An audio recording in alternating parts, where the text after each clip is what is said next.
भगवत गीता के नाम कुछ पल हर सुबह शाम चैनल में यह अनाम आवाज एक बार फिर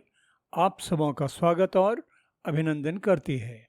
साथियों, बाधाओं की बेड़ियां तोड़कर एक लंबे अंतराल के बाद एक बार फिर आप सबों के बीच उपस्थित हूं और आज आप सबों के बीच प्रस्तुत है भगवत गीता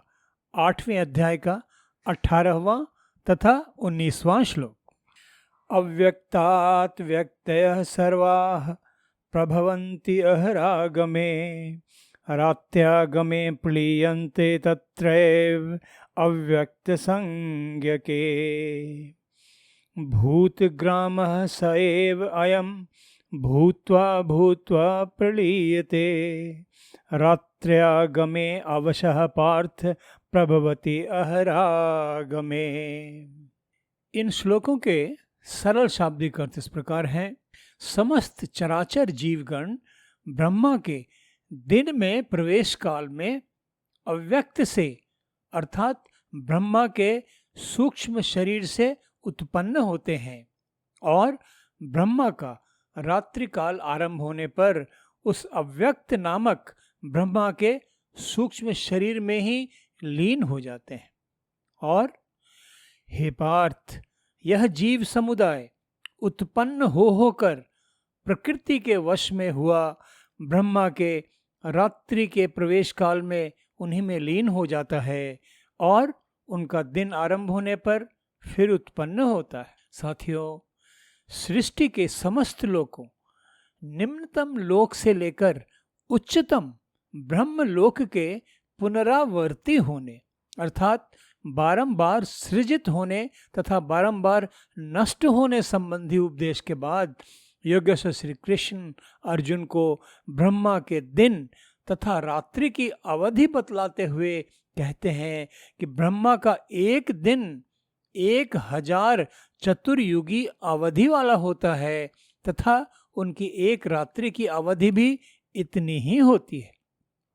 इस प्रकार अर्जुन को काल की विस्तृत विराटता का बोध कराते हुए योगेश्वर श्री कृष्ण उसे बतलाते हैं कि ब्रह्मा का जीवन काल भी 100 वर्षों का होता है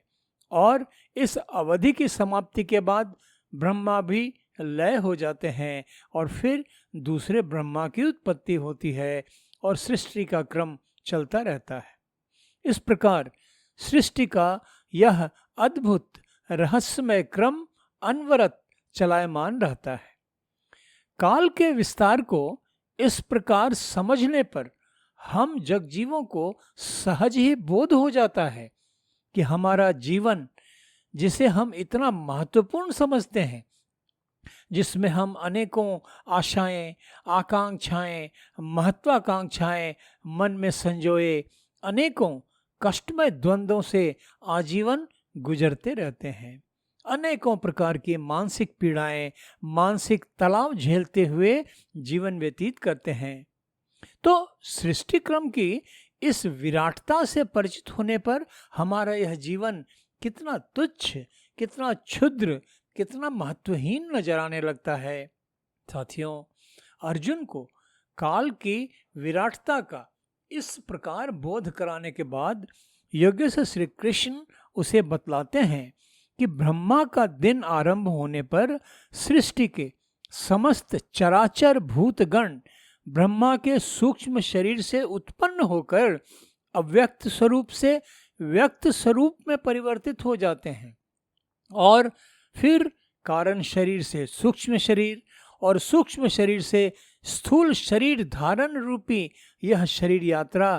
तब तक अनवरत चलती रहती है जब तक ब्रह्मा के दिन की अवधि पूरी नहीं हो जाती। ब्रह्मा का रात्रिकाल आरंभ होने पर समस्त चराचर जीवगण फिर अव्यक्त स्वरूप में परिवर्तित होकर ब्रह्मा के सूक्ष्म शरीर में समा जाते हैं। तो इस प्रकार योगेश्वर श्री कृष्ण अर्जुन को समझा रहे हैं कि संसार के समस्त चराचर जीव समुदाय इस प्रकार बारंबार उत्पन्न होकर प्रकृति के अधीन ब्रह्मा के रात्रिकाल में अव्यक्त स्वरूप में परिवर्तित होकर उन्हीं में विलीन हो जाते हैं और ब्रह्मा का दिन आरंभ होने पर फिर व्यक्त स्वरूप में आकर अपने अपने कर्मफल के अनुसार शरीर धारण कर अपनी अपनी नियत जीवन लीलाएं पूरी करते रहते हैं।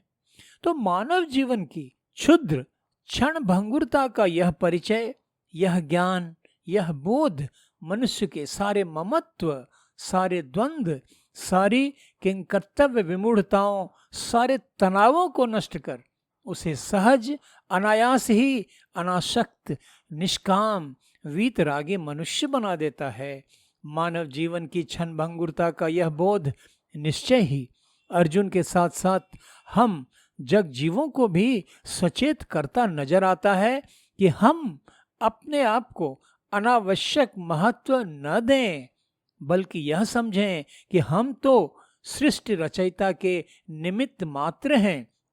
और नियति ने जो भूमिका हमारे लिए निर्धारित की है उसे सहज रूप में स्वीकार कर निष्काम, अनासक्त, कर्मयोगी भाव से अपने अपने कर्तव्य कर्म निभाते हुए अपने द्वारा संपादित हो रहे सभी कर्म परम पिता परमेश्वर के चरणों में समर्पित करते हुए कर्म बंधन से इस दुखमय संसार, जिसे योगेश्वर श्री कृष्ण ने दुखालयम कहकर संबोधित किया, अनंत काल तक चलायमान जीवन मरण के कष्टमय दुष्चक्र से मुक्ति पाकर सच्चिदानंद परम पिता परमेश्वर के परमानंदमय परम धाम में सदा सर्वदा के लिए परम गति प्राप्त कर लें। तो साथियों, कि हम मानवों का जीवन तो पानी में उभरते तथा क्षण भर में विलीन हो जाते बुलबुलों के ही समान है। हमें जीवन की भूल भुलैया से, जीवन के निरर्थक तनावों से, अनेकों प्रकार की मानसिक उलझनों चिंताओं से, संसार की सारी मोह माया से यह अनुभूति कि हम तो निमित्त मात्र हैं, सृष्टि रचयिता के सारा खेल तो बस उन्हीं का रचा हुआ है। हम तो व्यर्थ ही अपने अज्ञानपूर्ण अहंकारवश अपने आप को कर्मों का कर्ता मानकर कर्म बंधन में और गहरे बंधते चले जाते हैं। सच ही तो कहा मेरे परम आराध्य विहंगम योग प्रणेता ब्रह्मज्ञानी सद्गुरु सदा फलदेव जी महाराज ने, कर्मन की अज्ञान की जड़ चेतन की ग्रंथि, बंधन में सब जीव हैं 3 प्रकार की ग्रंथि। और सद्गुरु सदा फलदेव जी महाराज ने आगे कहा, ज्ञान न जड़ चेतन भया, प्रगट न रूप अनंत, सो अध्यात्म न जानिए, झूठा भ्रम भनंत। तो योगेश्वर श्री कृष्ण सृष्टि रचयिता के इसी सनातन अनंत स्वरूप को व्याख्यायित करते हुए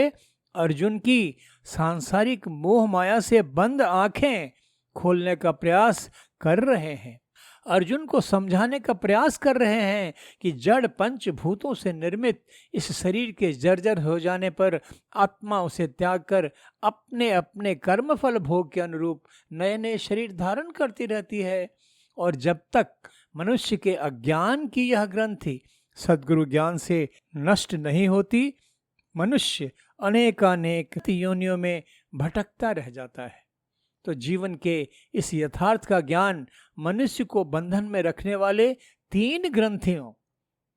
क्या है ये 3 ग्रंथियां?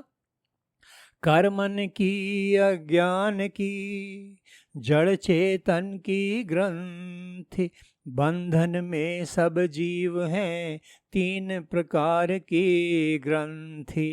इन तीनों ग्रंथियों की बेड़ियों को नष्ट कर मनुष्य की आध्यात्मिक प्रगति का मार्ग प्रशस्त कर देता है। परमेश्वर की सनातन अनश्वर विराटता तथा जीवों की तुच्छ नश्वरता का यह बोध अर्जुन को ही नहीं बल्कि हम जगजीवों की भी आंखें खोलने वाला है। हमें कर्मों के कर्तापन के बोध से मुक्त कर जीवन के सारे द्वंद्वों, सारी दुविधाओं, सारी शंकाओं, संशयों को समूल नष्ट कर परमपिता परमेश्वर का निमित्त मात्र बनकर पल पल उनका स्मरण करते हुए शांत, सहज, आध्यात्मिक भाव से जीवन बिताने वाला कर्मयोगी बना देता है। यही तो है परम गति प्राप्त करने का मार्ग।